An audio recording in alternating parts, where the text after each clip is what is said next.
예수님의 그 십자가와 고난을 묵상하고 예수님이 왜 우리를 위해 십자가를 지셨는지 한번 생각해 보는 그런 절기입니다. 신앙이라고 하는 것은요, 그 각자의 신앙이 다 다르죠. 그죠? 그런데 그 신앙은 다 부족한 부분을 갖고 있어요.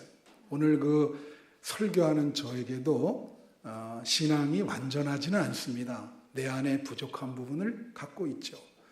하물며 여러분도 그렇죠. 예, 부족한 부분이 많이 있을 겁니다. 신앙은 어떤 참된 본질적인 부분이 있고 또 잘못된 비본질적인 부분이 있어요.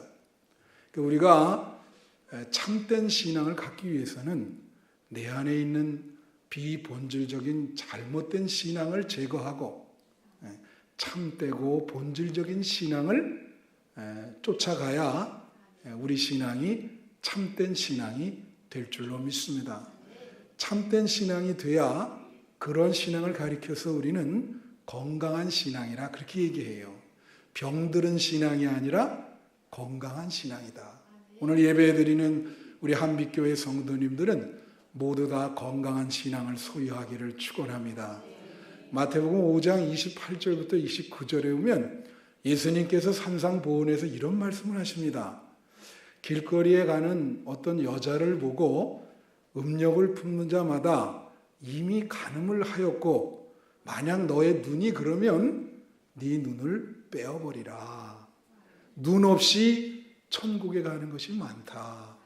예수님이 이 말씀을 하신 것은 어떤 그 윤리의 결과를 가지고 판단할 수 없고 중요한 것은 사람 마음의 동기가 중요하다. 이것을 이야기해서 하신 말씀인데 그 뜻을 이해하지 못하고 70년대에 어떤 분이 이 본문을 읽고 길거리에 가다가 예쁜 여자를 보고 이상한 마음이 들어서 칼로 자기 눈을 찔렀습니다. 그래서 장님이 되었죠. 왜곡된 신앙이죠. 그죠? 그런 신앙을 가리켜서 왜곡된 신앙이다. 마가복음 16장 18절에 보면 이런 말이 있어요. 또 뱀의 독을 먹을지라도 죽지 않는다. 해를 받지 않는다. 이 말을 그대로 믿고 뱀의 독을 먹었습니다. 죽었을까 안 죽었을까? 깨 하고 죽죠. 어떻게 안 죽습니까? 뱀의 독을 먹는데. 그래서 이런 신앙을 우리는 왜곡되고 편견을 가진 잘못된 신앙이라고 보는 거죠. 병들은 신앙이다. 근데 이런 신앙을 많이 갖고 있으면 이단이 되기 쉽고 이단 교회에 많이 쫓아갈 수 있어요. 이게 사람이 중요한 게 이 분별력이 있어야 되는데 이런 신앙의 그 분별력이 없잖아요. 그러니까 잘못된 데 자꾸 쫓아가죠. 자, 오늘 말씀의 제목이 상승과 하강입니다. 좀 설명이 필요해요. 이 제목을 십자가의 이중성이라 그렇게 하려다가 상승과 하강이라는 말로 바꿨습니다. 상승이라는 말은 글자 그대로 올라간다는 말이에요. 하강이라는 말은 뭐예요? 내려온다는 말입니다. 신앙생활에는 이 두 요소가 다 있어요. 상승, 올라간다는 것은 우리가 하나님을 향해서 올라간다는 거예요. 우리의 열심한 노력으로 하나님을 향해서 계속 상승 올라간다는 거예요. 내려간다는 것은 하나님께서 당신의 그 능력과 사랑을 우리한테 내려 보낸다는 거예요. 우리는 그럴 때는 그걸 뭐예요? 받기만 하면 돼. 근데 사람들이 이것을 받지도 못하는 사람들이 있어요. 받으면 되는데 하나님이 사랑을 내려보내는데 능력을 내려보내는데 받지를 못한단 말이에요. 그래서 이 신앙생활이 참된 신앙이 되려면 이 상승과 하강이 잘 균형을 이루어야 돼. 조화를 이루어야 되는데 사람들이 대부분 이것이 조화를 이루지 못합니다. 오늘 그 부분을 좀 얘기하려고 그래요. 우선 첫 번째로 신앙은 하강운동이다. 첫째로 다 같이 신앙의 하강. 네. 오늘 말씀에 2장 13절 빌립보서 2장 13절에 보면 이런 말이 있어요. 아주 귀한 말인데 무슨 말이냐면 너희 안에 행하시는 이는 하나님이시다. 너희 안에 행하시는 이는 하나님이시다. 여러분 마음 안에 지금 마음 안에 역사하고 행동하시는 분이 하나님이시다. 그런 표현을 씁니다. 자, 이 말씀은 하나님께서 우리 마음을 주관하신다는 말씀이요. 그러면 하나님은 우리 마음을 어떻게 주관하는가? 여러분 하나 물어볼게요. 여러분 마음을 하나님이 주관하고 계십니까? 이 하나님이 여러분 마음속에 역사해서 여러분 마음을 이끌고 나가는 게 중요하거든요. 이 말은 무슨 뜻이냐면 하나님께서 말이에요. 우리 마음속에 뭐를 심어주냐면 하나님이 우리를 사랑하신다. 부족한 우리를 사랑하신다고 하는 마음의 확신을 주신다는 거예요. 그러니까 너희 마음속에 역사하시는 너희 안에 행하시는 하나님이라는 무슨 뜻이냐면 하나님이 우리를 사랑한다. 그것을 우리가 받아들이고 우리 마음 안에 그 하나님의 사랑을 받아들이면서 그 하나님이 나를 사랑한다고 하는 것을 확신을 갖게 된다는 거예요. 그럴 때 우리 마음을 주관하고 하는 거죠. 여러분 게르하르트 에벨링이라고 하는 사람이 신앙의 본질이라는 책에서 이렇게 얘기했어요. 잘 들으세요. 하나님이 우리를 사랑하신다는 것을 우리가 받아들일 때 신앙은 현실에 힘을 갖게 된다. 당연하죠. 우주 만물을 창조하신 하나님이 나를 집단적으로 사랑하는 게 아니라 개인적으로 구체적으로 나를 사랑하세요. 그걸 받아들일 때 우리는 당당한 마음이 생기고 이 어렵고 힘든 인생을 살아갈 때 자신감이 생기는 것입니다. 제가 여러분한테 물어보겠어요. 여러분 하나님이 여러분을 사랑하시고 여러분을 돌보신다고 하는 것을 믿으십니까? 그걸 믿어야 돼요. 그걸 믿어야 돼요. 그런 믿음의 감각이 있어야 돼요. 믿음의 촉수라고 하는 것은 하나님이 살아계셔서 나를 사랑하시는구나. 그거를 깨닫는 거예요. 그러면 이 험악한 인생을 어떤 어려운 상황이라도 이겨낼 수 있어요. 근데 어떤 분들이 이 하나님의 사랑을 의심을 합니다. 그럼 불안해요. 여러분, 사람에게 사랑받아도 기분이 좋아요, 나빠요? 좋죠. 어떤 사람이 날 사랑해. 기분이 너무 좋아. 뿌듯해. 인생에 자신감이 생겨. 부모가 사랑을 해줘요. 그럼 얼마나 그 부모의 사랑에 이 세상에 당당하게 나가는 거야. 다른 사람 몰라도 부모님이 날 사랑하는구나. 자신감이 있죠. 하물며 우주 만물을 창조하신 하나님이 여러분을 사랑하는데 그걸 가슴에 품은 사람들이 이 어려운 인생길 잘 살아가지 않겠습니까? 이 하나님의 살아계심과 사랑을 의심하는 그때에 여러분의 마음은 불안해지고 갈 길을 못 찾아서 방황할 것입니다. 자, 부모가 자녀를 사랑하는 것이 내리사랑이죠. 우리가 내리사랑이라고 얘기합니다. 자식들이 그 부모의 사랑을 어떻게 이해할 수 있어요? 마찬가지로 하나님이 우리 인간을 사랑하시는 것도 내리사랑이요. 그 하나님의 사랑을 여러분이 어떻게 이해할 수 있겠습니까? 이 뒤에 십자가를 한번 보세요. 이것은 무엇의 표현이냐? 하나님이 여러분을 사랑한다고 하는 표현입니다.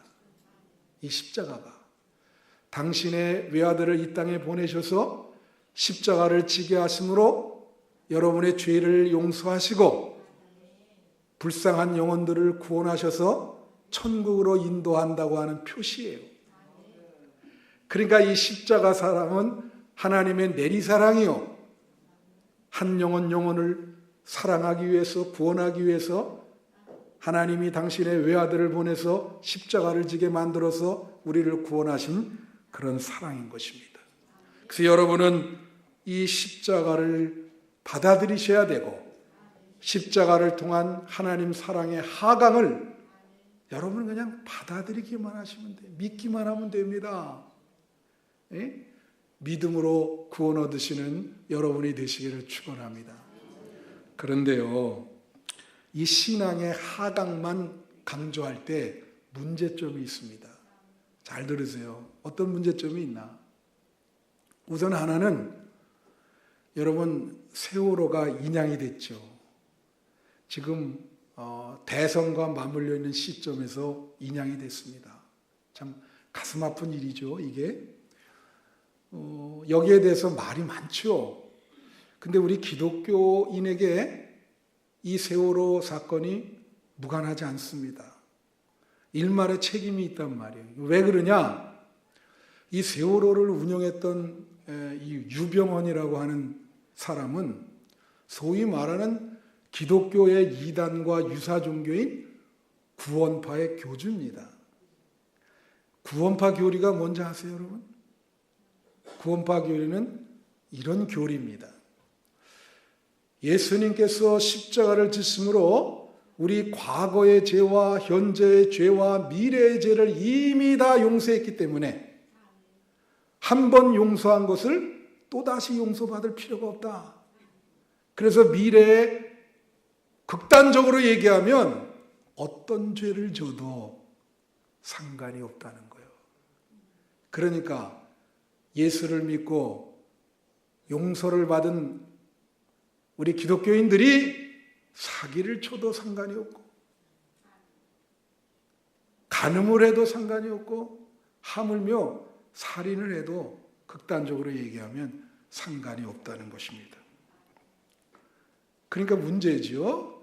결국은 이 구원파 교주가 그 배를 운영을 하면서 전부 원칙을 무시하고 너무나 심하게 하는 거에 대해서 아무런 죄의식이 없었어요. 이렇게 되면 죄에 대해서 무감각해지기 시작하죠.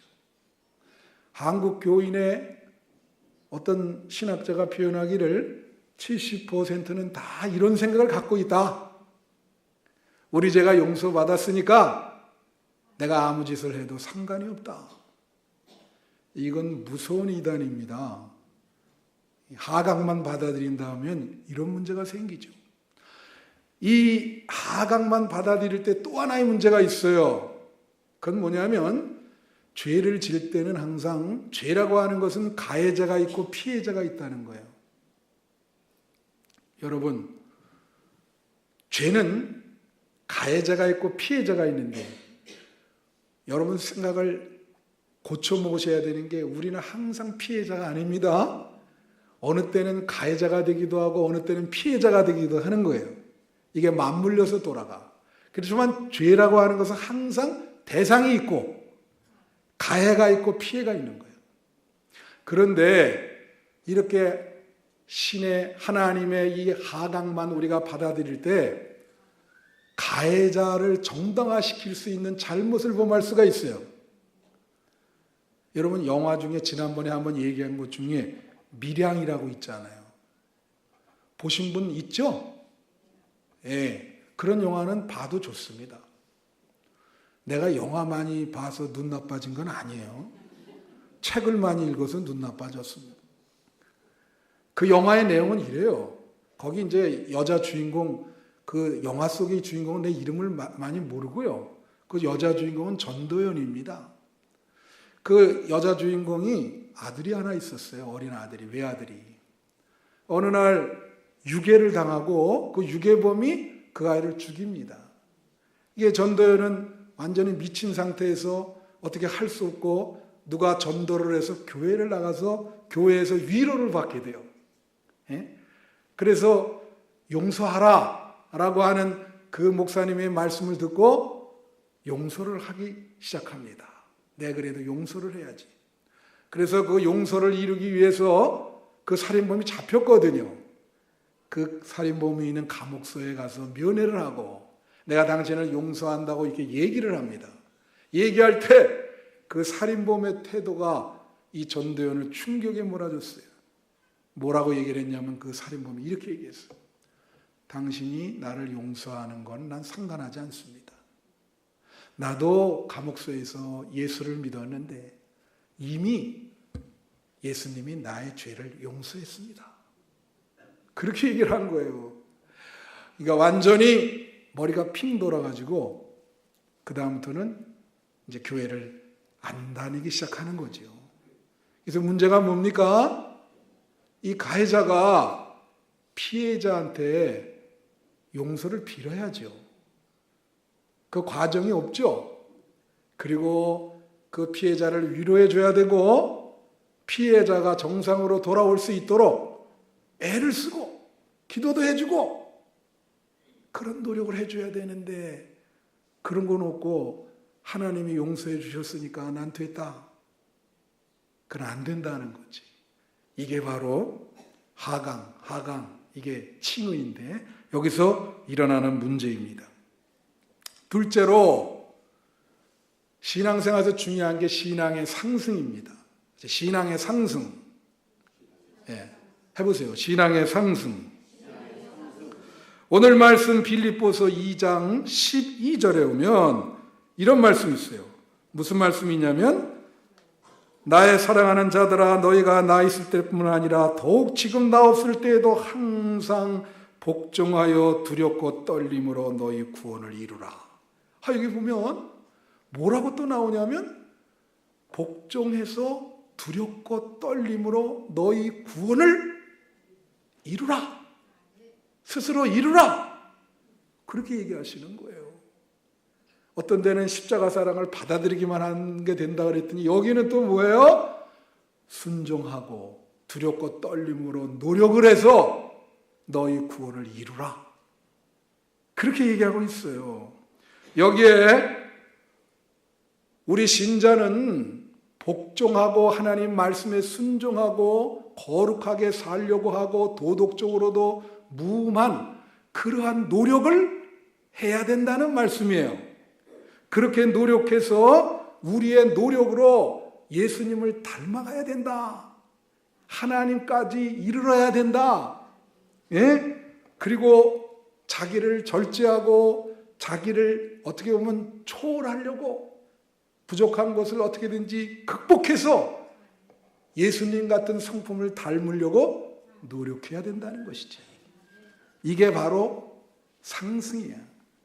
인간이 노력으로 예수님께 도달하려고 하는 과정이죠. 상승에도 몇 가지 문제점이 있습니다. 잘 들으세요. 이 상승을 할 때 어떤 우리에게 문제점이 있나? 그 문제점은 뭐냐면 이게 상당히 어렵습니다. 여러분, 우리가 예수님께 도달할 수 있어요? 없어요? 없어요. 이게 참, 그러나 노력은 해야죠. 노력의 줄은 놓지 말아야 되지만 인간이 어떻게 하나님처럼 될 수 있겠습니까? 그거는 불가능하지. 그러나 최선을 다해서 노력을 해야 된다. 재미나는 그림 하나 보여줄게요. 그림을 3장을 연차적으로 보여주시기 바랍니다. 나왔어요? 네, 이게 잘 보입니까? 누가 지금 바위산을 타죠? 다음 칸. 또 다음 칸. 네. 저게 누군지 알아맞히는 사람에게 막대사탕 드리겠습니다. 네, 접니다. 전데 여기 지방에 저기 몸이 좀 아프신 분이 가끔 저렇게 월요일날 등산을 다닙니다. 저도 가끔 동참을 해요. 근데 저는 등산 초보입니다. 전문적으로 하는 사람이 아니에요. 근데 어느 날 이 목사님이 나를 데려갔는데 나는 뭣도 모르고 중간 부분까지 올라갔는데 내려갈 수 없거든요. 근데 그때부터 산 꼭대기까지 저렇게 75도의 바위산이야. 그거를 자일도 없이 이 몸이 올라갔어요. 다 여러분의 기도 덕분인 줄 믿습니다. 예? 저 한마디로 얘기하면 죽는 줄 알았어요. 그래서 내가 올라가다가 그 친구 목사님한테 이런 얘기 했습니다. 혹시 헬기를 부를 수 없겠냐. 그때 하는 말이 여기 헬기가 내릴 데가 없다 이게 다 바위라. 반 이상이 바위요. 꼭대기까지. 그래서 거기에서 올라가면서 주기도문 한 100번 더 해왔고 한 번만 살려주시면 정말 열심히 하겠습니다. 그 내려왔거든요. 내려와서 여기를 막 꼬집어 봤어요. 이렇게 막 꼬집어 봤어요. 진짜 목숨을 걸었죠. 여러분은 뭐 등산 잘하는 사람 괜찮을지 모르겠어요. 그러니까 이 말은 내가 뭐냐면 이 올라가잖아요. 이게 올라가 산 꼭대기. 산 뭐 에베레스트 산이 8,800 몇 미터라는데 우리가 하나님 꼭대기에 하나님 계시죠. 올라간단 말이에요. 올라가는 일은 이것은 목숨을 거는 일이라는 거예요. 예? 근데 여러분 맨날 예배만 보려고 왔다 갔다 하면서 하나님 사람 받기만 하니 어떻게 하시겠어요, 이게? 올라가는 거에 좀 목숨을 걸어야 되는데, 그죠? 늘 받기만 한단 말이야.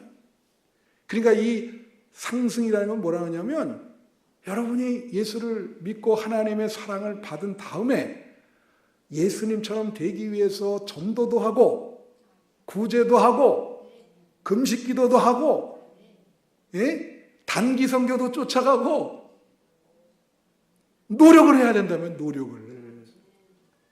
최선을 다해서 노력을 해야 되는데 그런 노력이 없어요. 그냥 받아들이기만 해. 그러면 이게 구원파 신도와 다른 점이 뭐 있겠어요?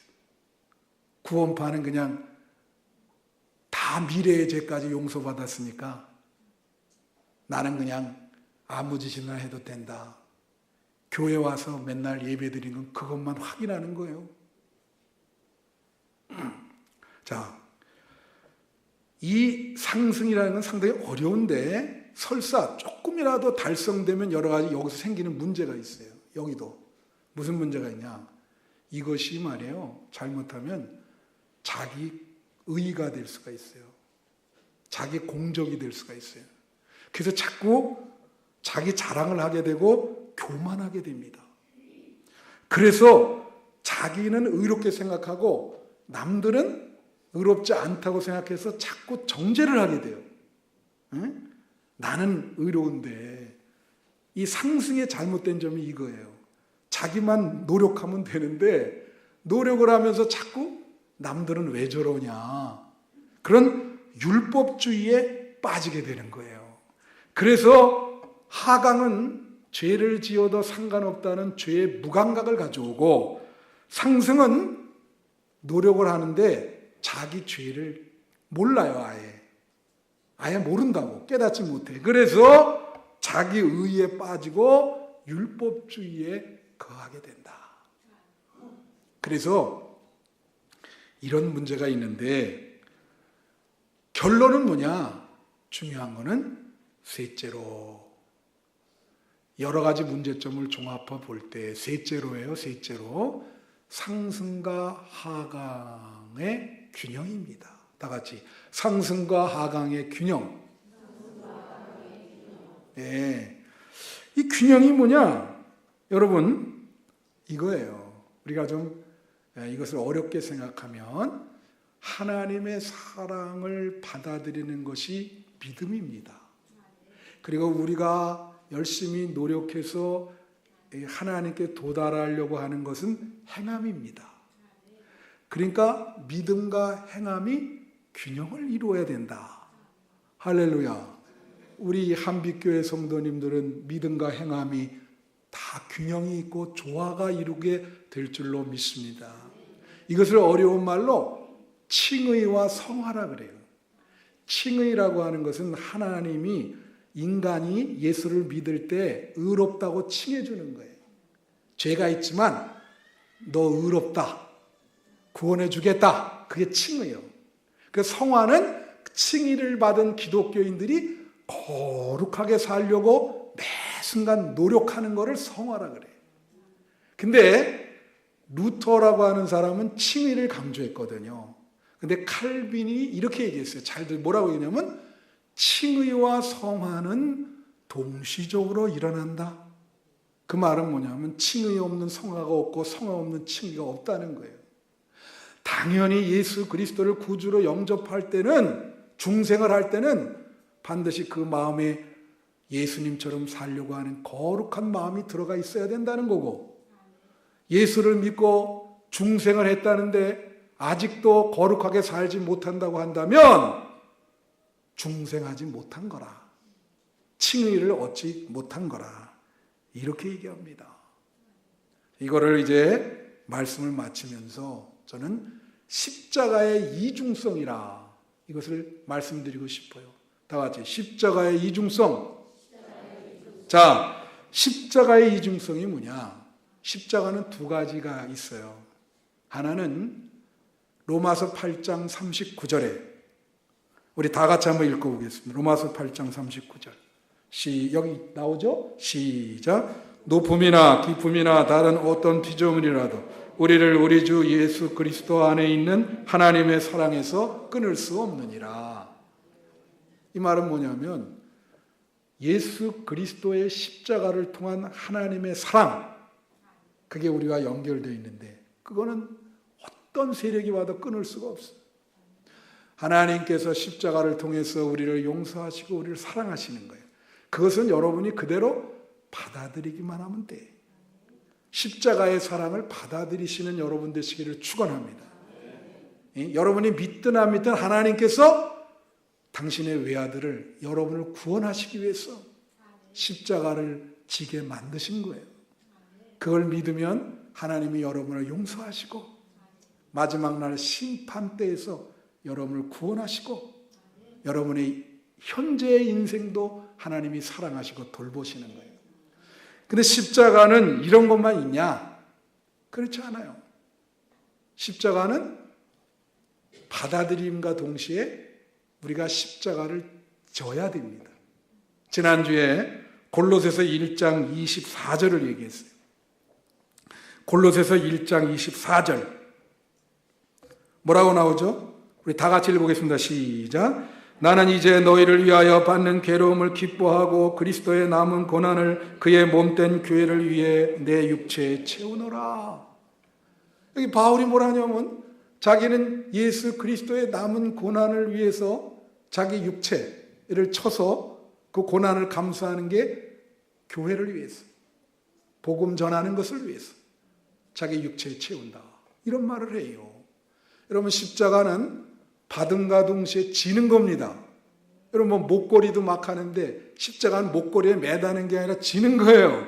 예? 여러분, 자, 쉽게 설명을 하지. 이 교회 오면 여러분, 우리가 영적인 혜택을 받아요. 말씀도 듣고 기도도 하고 하나님이 교회를 통해서 영적으로 여러분을 사랑해 주는 겁니다. 그러니까 여러분은 받기만 하면 돼. 그렇다고 해서 교회 와서 맨날 영적 혜택만을 받으면 되느냐? 아니란 말이지. 교회를 위해서 여러분이 십자가를 질 수 있으면 져야 된다는 거예요. 십자가는 안 지고 맨날 와서 영적인 혜택만 받으면 안 된다는 얘기야.